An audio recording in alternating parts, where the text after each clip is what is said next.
sa Diyos. Kaning laging nakababad sa presence ni Lord. Amen. Amen.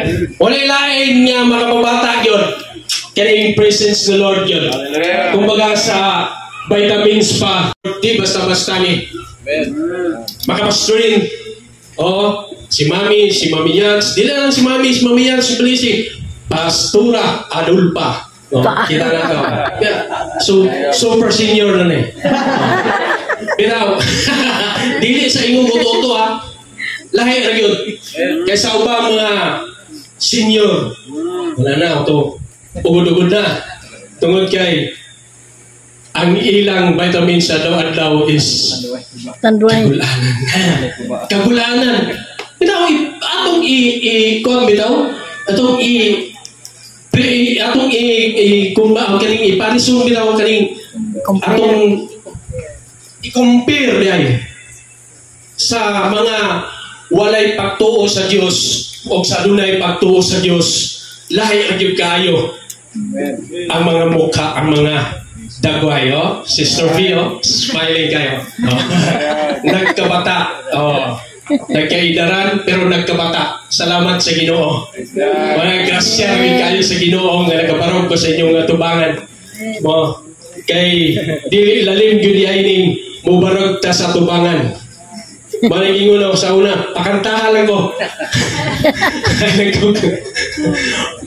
Waliha.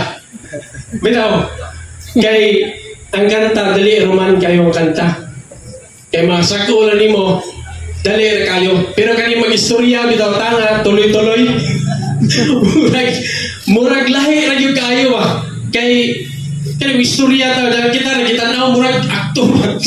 kita na bitaw, nakabukus na to. O nang mubati po kaning uwo bitaw. Pero una ang presence ni Lord bitaw no? Grabe yun. Padayon na yun ta makapangistorya mo isa.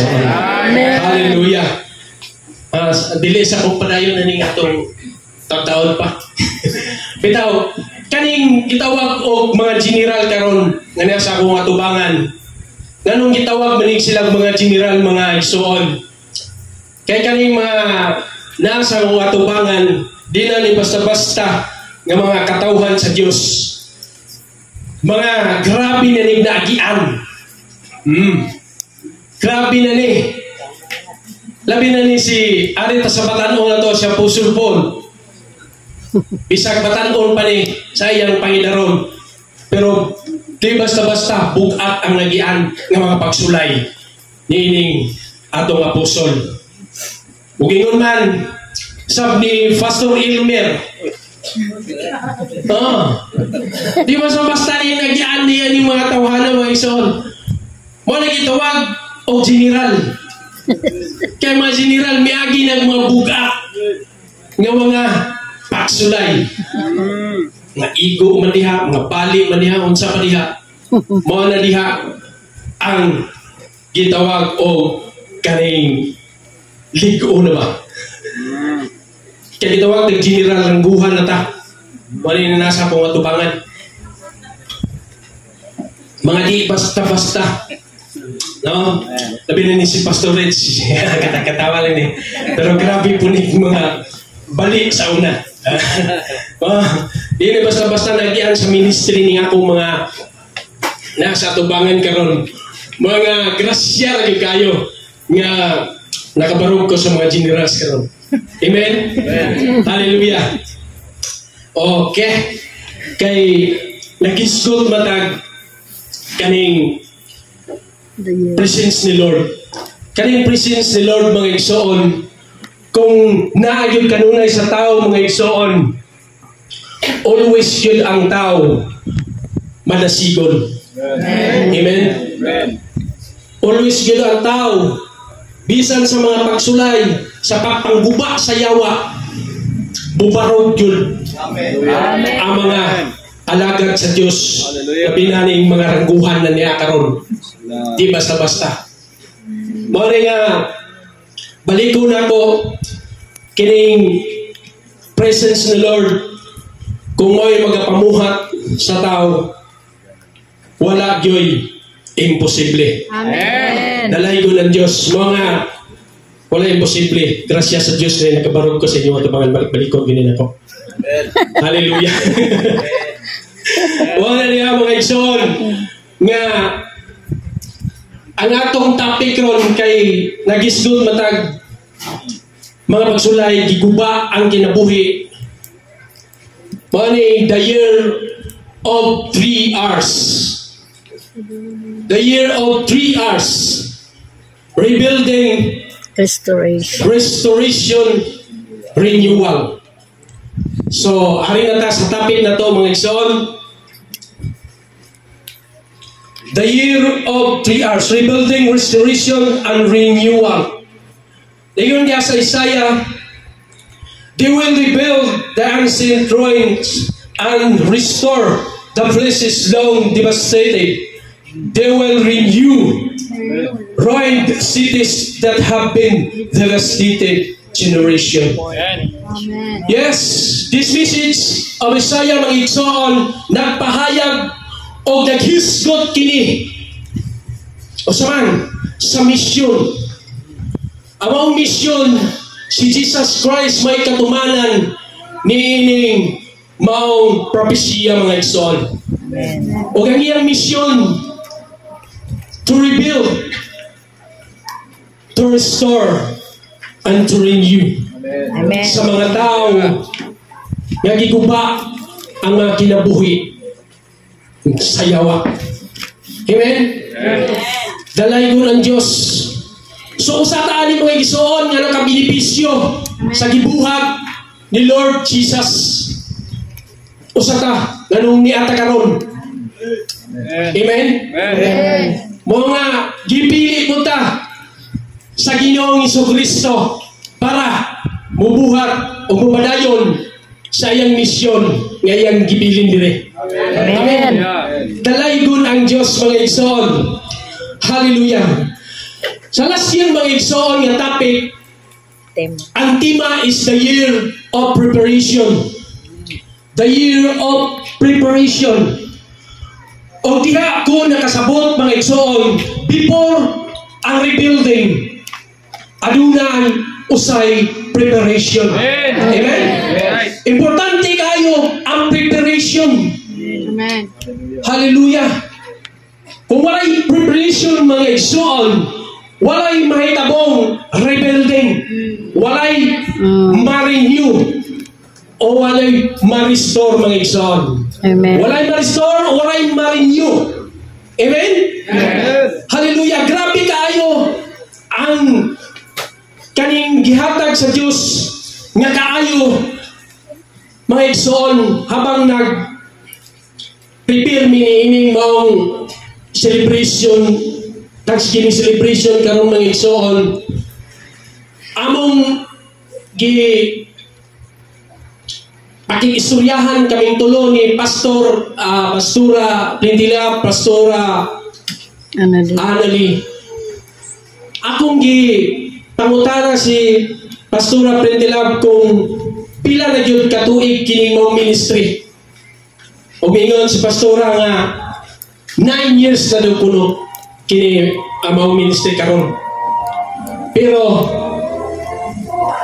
si Apostol Ner nag-instruct sa iya nga Balik. sugod kuno sa maong siyam katuig minus 3 kay tulo na katuig karon is 6 years ang gi-erase. Dayon sa amuapod nga sukad nga kami si Apostol Ner sige ingon na mo nga kami gyud ipadala diri sa balilihan mga igsoon. Ingon si Apostol Ner nga kami ang ibala or i-stay diri sa balilihan. Niato pong panahon na mga igsoon dili gyud ako ikalimot. Kay sige ingon si Apostol nga kami dispatch ipadala diri. Pero ang ako kasi Morises yun mga igsoon. Kaya nga naman, kaning wala pag yun ta mag-prepare ba? Sapag kaning kahadlok yun, mao gini usag yun, nga akong gilabanan kanunay wagsoon. Mga,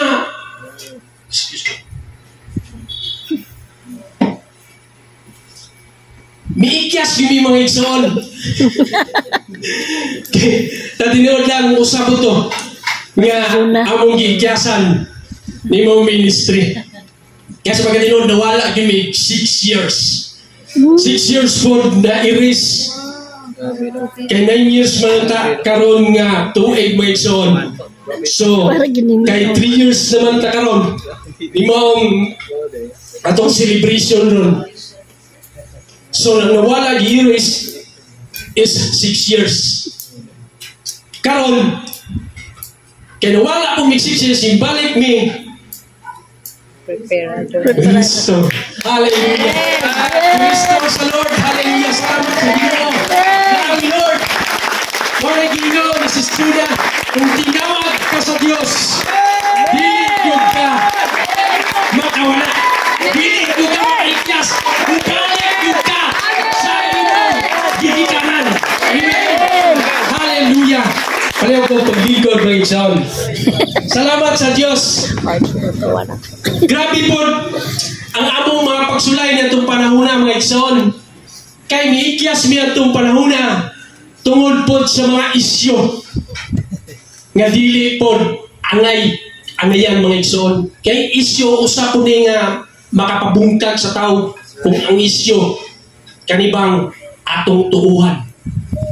Wala diha nga ang isyo sa tao kung ato yung i-welcome o ato entertainon mga ginayo sa makakapaguba sa kinabuhi sa tao. Correct. Kaya nag-isgot mo tadirig guba o restore o rebuild, restore, and renew.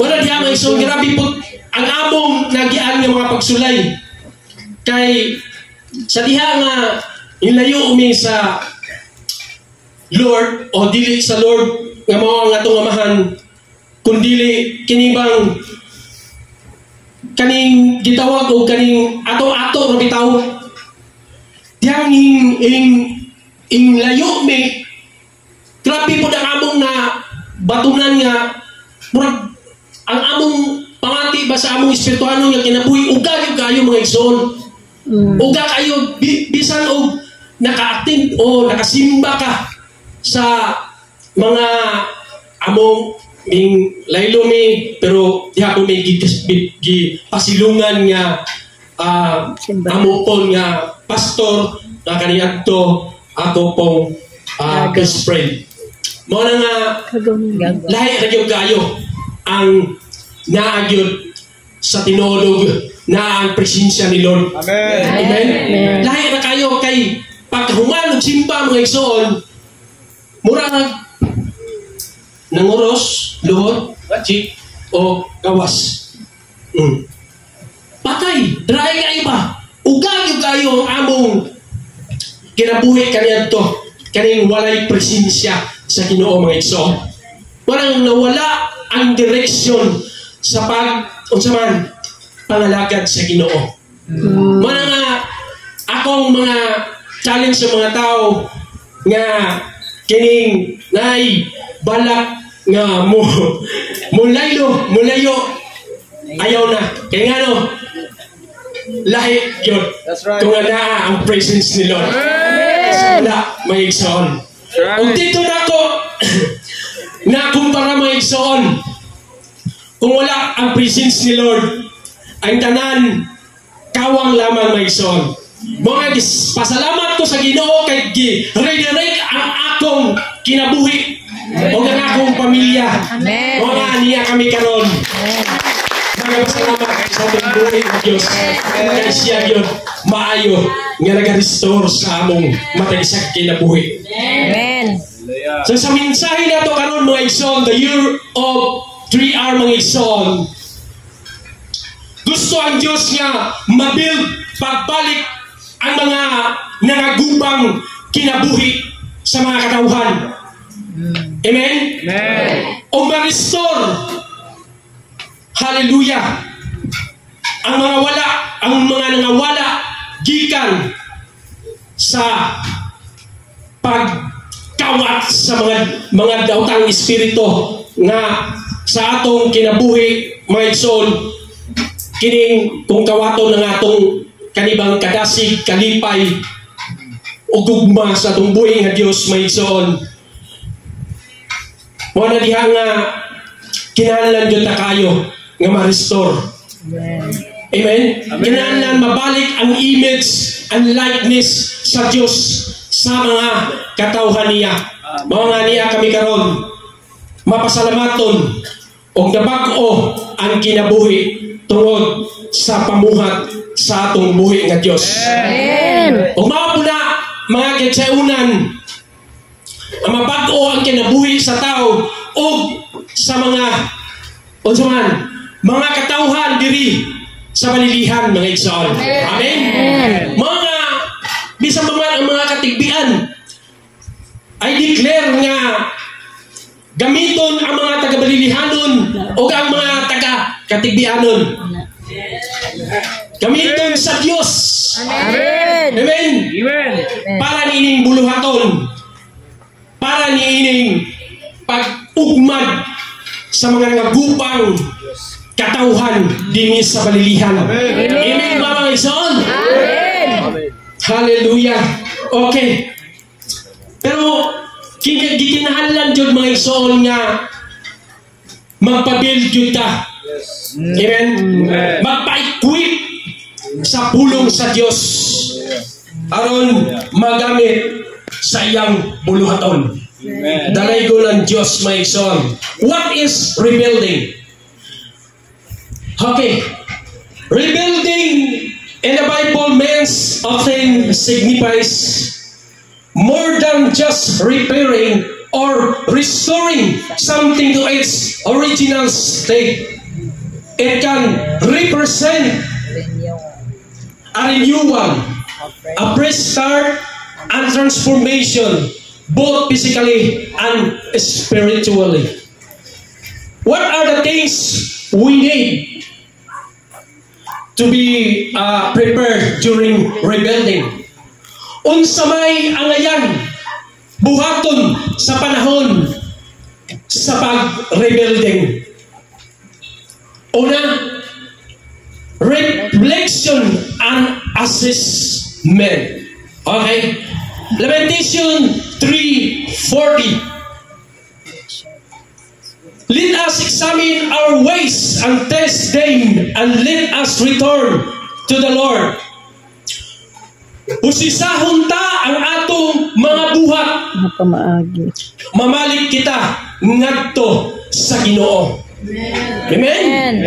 From the word assessment igsoon og reflect, atong i-assess og unsay hinungdan nganong naguba o nganong kikinahanglan matukod pagbalik sa usa ka building. Unsa may hinungdan nganong naguba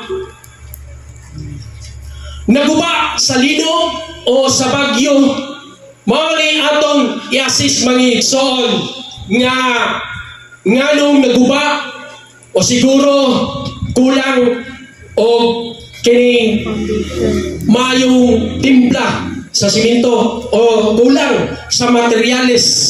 Wala nga pundasyon huyang yun mga igsoon, dilig-ligon ang mga pundasyon.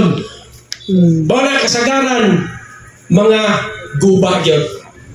Sama sa mga ni ang atong kinabuhi mga igsoon sa espirituhanon. Kung kulang ang atong pundasyon sa ligon o kulang sa atong pundasyon, labi na ang tulong sa Dios, dili gyud ligon ang atong pagpangalagad ngadto sa Dios mga igsoon. Amen. Okay, planning. Arita sa kaduha, planning. Hallelujah. Mubo ra ni akong wali ron kay naay pinaka epic ani ron. Okay, salamat sa Ginoo no. Ang ikaduha, planning sa usa buhaton. Kaning planning sa usa ka buhaton sa panahon sa rebuilding mga igsoon.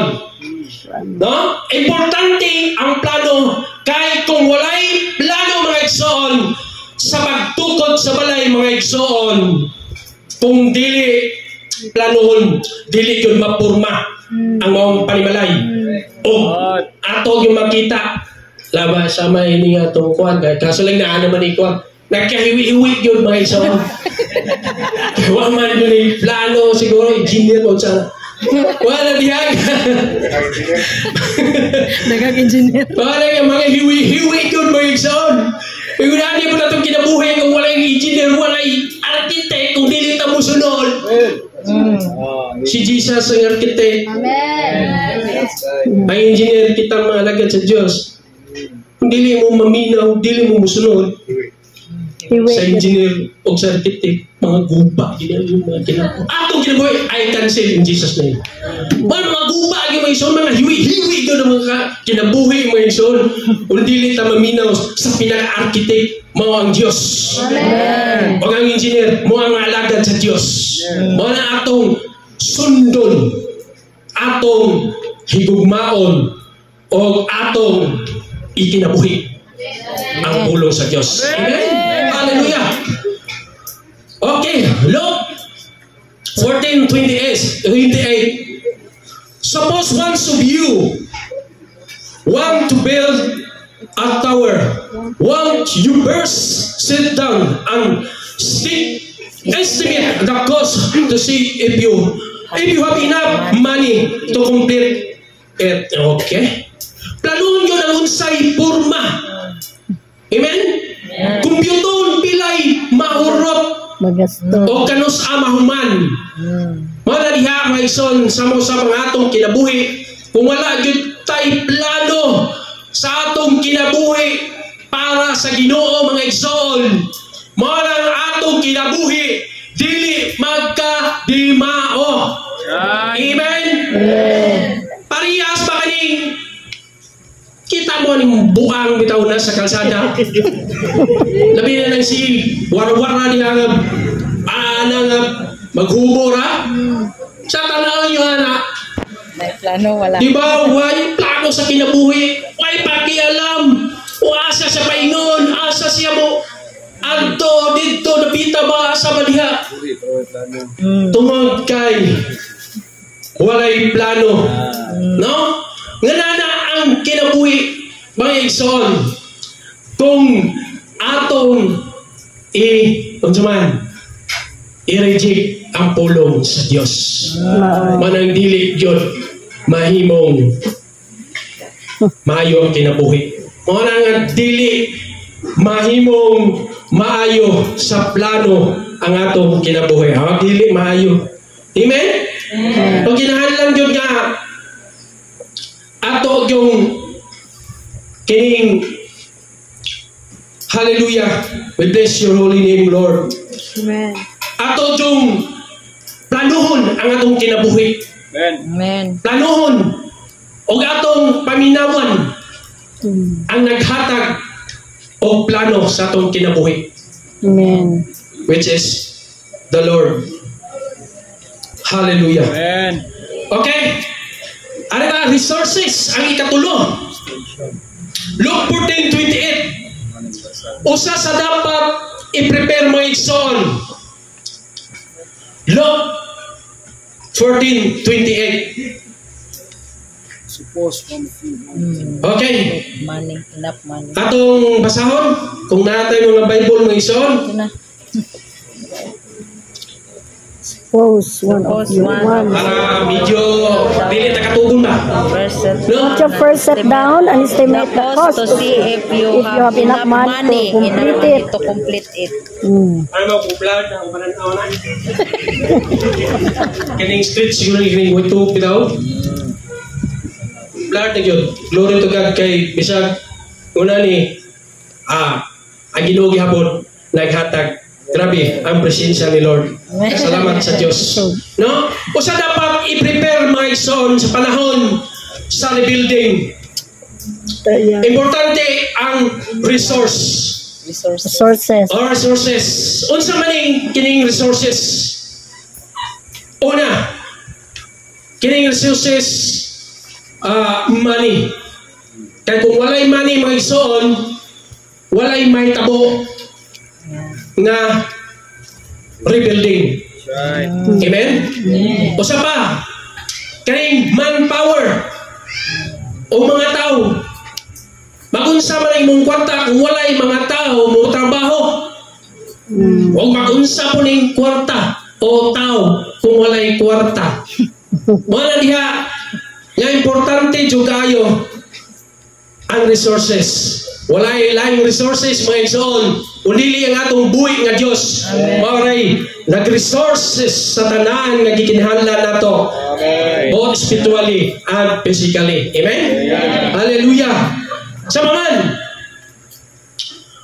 mga igsoon, ang dapat i-prepare sa panahon sa rebuilding mga igsoon. Amen? Kaning number 1 to, assessment and reflection. Ang ikaduha, planning. Ang ikatulo, resources. So adto ta sa restoration mga igsoon. In the Bible means kaning God act of bringing back.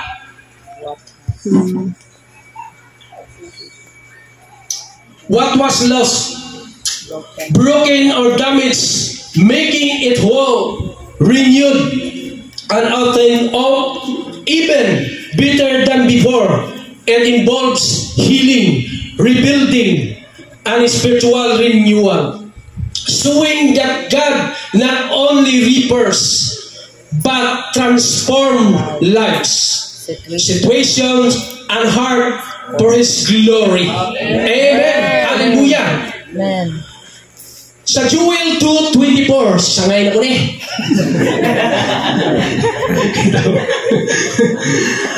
Nagingon niya, and I will restore to you the years that the locusts had eaten, the cankerworm, and the caterpillar,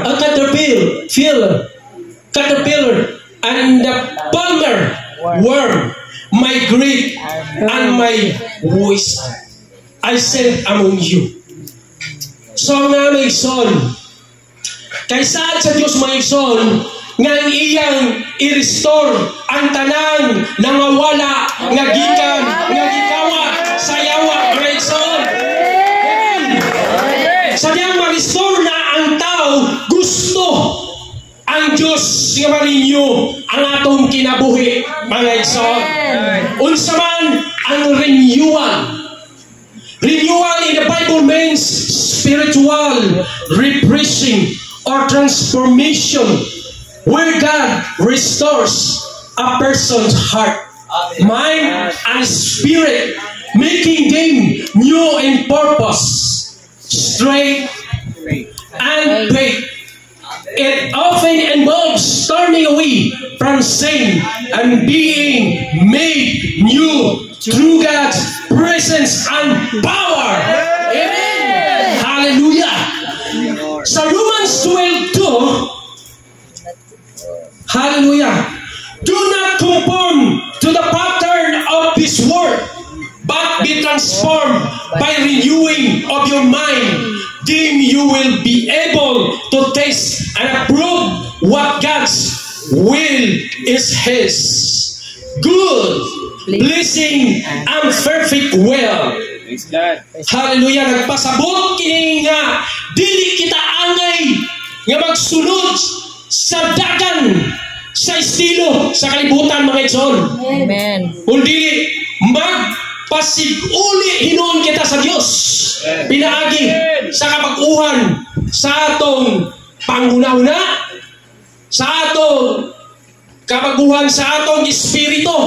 Amen. Amen.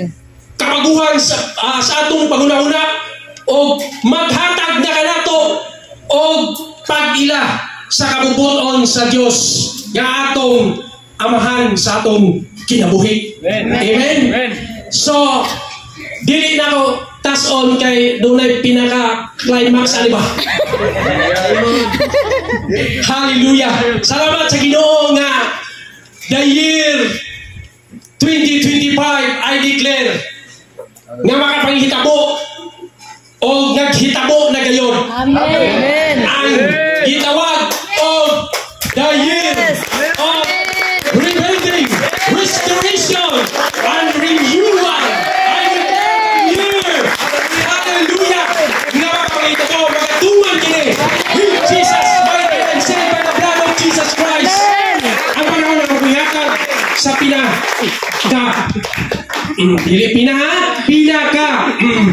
Kaya bawal na ta. Great nga amahan nga magapamuhat sa kinabuhi nga Apostol Paul. Apostol Paul, mga panahon.